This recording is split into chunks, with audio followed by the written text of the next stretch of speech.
नमस्कार सर्व प्रेक्षकांचं आपल्या न्यूज टीव्ही मराठी या चॅनलमध्ये स्वागत। जालन्यामधून एक धक्कादायक काल घटना उघडकीस आलेली आहे। वाळू तस्करीच्या माध्यमातून वाळूची माहिती तो पोलिसांना का देतो असा राग मनामध्ये धरून त्याच्या चुलत भावाने सख्या चुलत भावाचा खून केल्याची धक्कादायक घटना समोर आलेली आहे। सुरुवातीला पांढऱ्या गाडीच्या माध्यमातून त्याचं अपहरण करण्यात आलं। अपहरण केल्यानंतर त्याचा खून करण्यात आला। खून करून त्याचा मृतदेह विदर्भामध्ये नेऊन फेकून देण्यात आलेला आहे। ही घटना ज्यावेळेस उघडकीस आली त्यावेळेस संपूर्ण जालना शहर हादरलेलं होतं। जालना जिल्हा हादरलेला होता। ही घटना कशी घडली, त्याचं अपहरण कशा पद्धतीने करण्यात आलं, खून कशा पद्धतीने करण्यात आला, खून केल्यानंतर मृतदेह विदर्भामध्ये कसा नेऊन टाकण्यात आला, एकंदरीतच वाळू तस्करीचा हा नंगानाच आणि वाळू तस्करीच्या माध्यमातून गुन्हेगारीचं स्वरूप कसं भयानक वाढलेलं आहे, या सगळ्या प्रश्नाची उत्तरे आपण या व्हिडिओच्या माध्यमातून अगदी सोप्या पद्धतीने जाणून घेण्याचा प्रयत्न करणार आहोत। घनसावंगी तालुक्यातील राजा टाकळी गावाच्या जवळूनच गोदावरी पात्र वाहत आहे। या गोदावरी पात्राच्या माध्यमातून रोज वाळू तस्करी केली जाते। वाळू तस्करीतून त्या ठिकाणी रोज गुन्हेगारीचे भयंकर प्रकार घडत आहेत।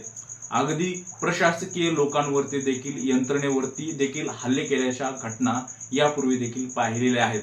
जालना जिल्हा तसं सराटी अंतरवाली येथील आंदोलनामुळे आणि मराठा आरक्षणामुळे मनोज जरांगे पाटील यांच्यामुळे संपूर्ण राज्यभर गाजलेला आहे। त्यात जालन्यामधून ही धक्कादायक घटना घडलेली आहे।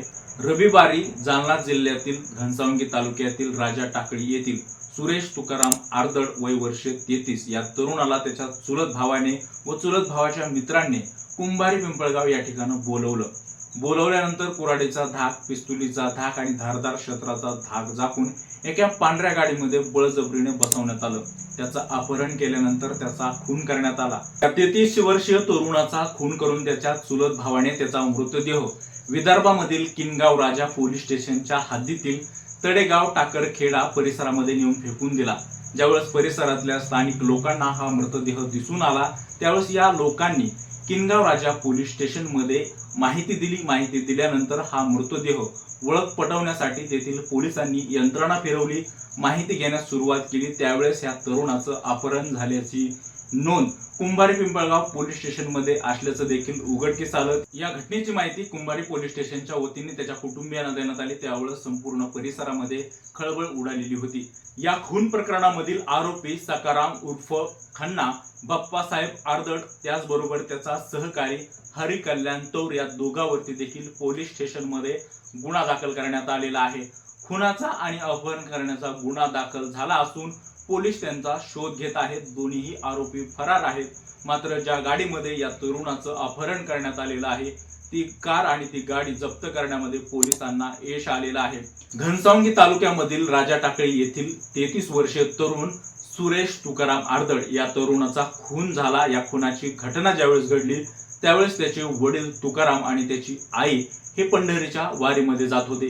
पंढरीच्या वारीत जात असताना ते गेवराईपर्यंत पोहोचले होते। मात्र या धक्कादायक आणि खळबळजनक घटनेची माहिती त्या आईवडिलांना ज्यावेळेस कळाली त्यावेळेस त्या आईवडिलांनी अर्ध्यातूनच वारी सोडली आणि परत घरी पोहोचले। ज्यावेळेस या घटनेची माहिती परिसरामध्ये पोहोचलेली होती, पसरलेली होती, त्यावेळेस संपूर्ण परिसर हळहळ व्यक्त करत होता। संपूर्ण परिसरामध्ये खळबळ उडालेली होती।